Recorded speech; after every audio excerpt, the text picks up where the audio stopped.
প্রিয় দেশবাসী, আসসালামু আলাইকুম। পৃথিবীর ইতিহাসে এমন একটি দেশ আছে যেই দেশ যুদ্ধে এখন পর্যন্ত কোথাও হারেনি বা আগামীতেও হারবে কিনা সেটার ধারণা নেই। এই দেশটি আমাদের দেশের পাশেই অবস্থিত, যাদেরকে আমরা আমাদের সহপাঠী দেশ হিসেবে বলতে পারি। এই দেশটি পৃথিবীর ইতিহাসে অন্যতম একটি দেশ যারা পৃথিবীতে চলমান পরিস্থিতির মধ্যে তাদের সাথে সংঘটিত হওয়া কোনো যুদ্ধের মধ্যেই হেরে যায়নি। আর সেটি একমাত্র সম্ভব হয়েছে তাদের সিনেমা জগতে। সিনেমা জগতে এই দেশটি পৃথিবীর ইতিহাসে কখনোই যুদ্ধে পরাজিত হয় না। তারা সর্বদাই তাদেরকে প্রকাশ করে তারা একটি সুসংগঠিত দেশ হিসেবে, এবং তাদের ডিফেন্স ক্ষমতা, যুদ্ধ ক্ষমতা অত্যাধুনিক প্রযুক্তিতে নির্ভরশীল।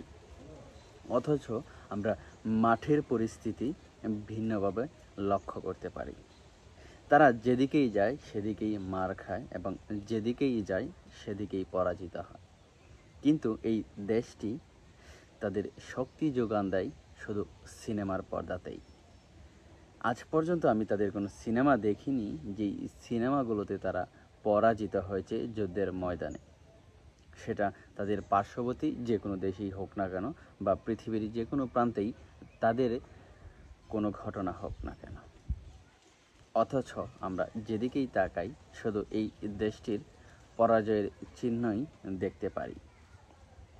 বর্তমান পরিপ্রেক্ষিতটি একটি অন্যরকম পরিপ্রেক্ষী হিসেবে বিবেচিত হচ্ছে আমাদের মাঝে। সারা পৃথিবীর দিকে তাকালেই আমরা দেখতে পারি শুধু ধ্বংসযজ্ঞই বিরাজমান চলছে। এমন পরিস্থিতিতে আমাদেরও এই ধরনের পরিস্থিতি মোকাবেলার জন্য যেই ধরনের পদক্ষেপ নেওয়া প্রয়োজন, ঠিক সেই ধরনের পদক্ষেপই আমাদের আগাম নিয়ে রাখা উচিত।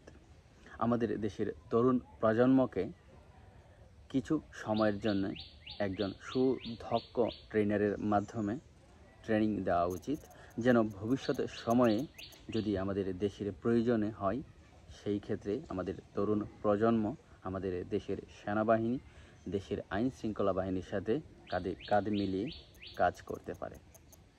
আমরা বিভিন্ন পরিপ্রেক্ষী যদি লক্ষ্য করি বা বিশ্লেষণ করি তাহলে আমরা বিভিন্ন কিছুই প্রাসঙ্গিক বিবেচনা করতে পারি। সেই প্রাসঙ্গিক বিবেচনার মাধ্যমে আমরা দেখতে পারি যে ভবিষ্যতে আমাদের দেশের সীমান্তবর্তী এলাকায় বা আমাদের দেশে এই ধরনের যুদ্ধ পরিস্থিতি তৈরি হতে পারে। সেই পরিস্থিতিকে মোকাবেলা করার জন্য আগাম প্রস্তুতি অবশ্যই আমাদের নিয়ে রাখা উচিত, এবং এই ধরনের প্রস্তুতি মোকাবেলার জন্য যেই ধরনের করণীয় আছে সেই ধরনের করণীয় আমাদের দেশের রাজনীতিবিদ এবং আইন শৃঙ্খলা রক্ষাকারী বাহিনীদেরকেই নিতে হবে। আপনাদেরকে উদ্দেশ্য করে বলতে চাই, আপনারা আমাদের তরুণ প্রজন্মকে উৎসাহ দিন এবং তরুণ প্রজন্মকে দক্ষ জনবল হিসেবে প্রস্তুত করুন। ইনশাল্লাহ আমরা আপনাদের সব সময় পাশে থাকব এবং সকল প্রয়োজনে দেশের মানুষ আপনাদেরকে সহযোগিতা করবে।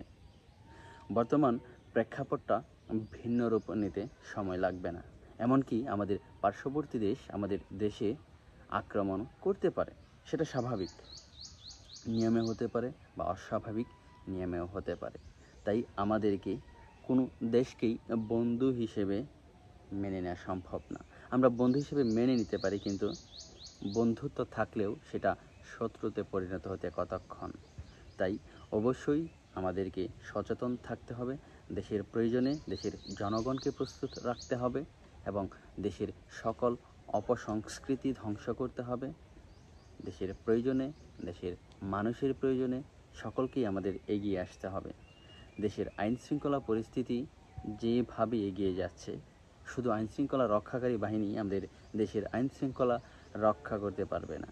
এতে আমাদের দেশের জনগণ, দেশের তরুণ প্রজন্মকেও সুন্দর এবং সুষ্ঠুভাবে সাহায্যের হাত বাড়িয়ে দিতে হবে। যখন আমাদের দেশের মানুষ বা আমরা সচেতন হব, ঠিক তখনই আমাদের দেশে শান্তি শৃঙ্খলা পরিস্থিতি স্বাভাবিক হবে এবং আমরা সর্বত্রই ঐক্যবদ্ধভাবে বসবাস করতে পারব। প্রিয় দেশবাসী, আমরা ইতিমধ্যেই লক্ষ্য করলে মাঠ পর্যায়ে একটি বিশেষ নজির দেখতে পারব। সেই নজিরটি হলো আমাদের পার্শ্ববর্তী দেশ তাদের পার্শ্ববর্তী দেশের সাথে ইতিমধ্যেই যুদ্ধে জড়িয়ে পড়েছে। আর এই যুদ্ধে ইতিমধ্যেই তাদের মিলিয়ন মিলিয়ন ডলার ক্ষয়ক্ষতি হয়ে গিয়েছে এবং তাদের যেই যুদ্ধ সরঞ্জাম আছে, বিভিন্ন ধরনের যুদ্ধ সরঞ্জাম তারা হারিয়ে ফেলেছে। তো কিছুদিন পরে যদি আমরা দেখি, তারা ইতিমধ্যেই হয়তো সিনেমা বানানোর প্রস্তুতি নিচ্ছে বা ভবিষ্যতে সিনেমা তৈরি করবে, কিন্তু সেই সিনেমায় আমরা দেখতে পারবো তারা তাদের পার্শ্ববর্তী দেশের সাথে যুদ্ধে জয়লাভ করেছে এবং তাদের সেনাকে পরাজিত করে তারা জয়লাভ করেছে। অথচ আমরা বাস্তব পরিস্থিতি যদি লক্ষ্য করি, তাহলে আমরা দেখতে পারবো সেই দেশটি সর্বদাই বিভিন্ন জায়গায় পরাজিত হয়ে আসছে। তারা যখন অন্য জায়গায় পেরে উঠবে না, ঠিক তখন হয়তো আমাদের দেশের উপর আক্রমণ করতে পারে বা আমাদের দেশের মানুষের উপর আক্রমণ করতে পারে। তাই এই ধরনের পরিস্থিতি মোকাবেলার জন্য আমাদের আগাম প্রস্তুতি নেওয়া অবশ্যই জরুরি প্রয়োজন আছে। বর্তমান সময়ে যারা ক্ষমতায় আছেন বা ভবিষ্যতে যারা ক্ষমতায় আসবেন, তারা এই ধরনের পরিস্থিতি মোকাবেলার জন্য যেই ধরনের পদক্ষেপ নেওয়া প্রয়োজন সেই ধরনের পদক্ষেপ নেবেন এবং আমাদের তরুণ প্রজন্মকে সেই ধরনের পরিস্থিতি মোকাবেলার জন্য প্রস্তুত রাখবেন। ধন্যবাদ সবাইকে।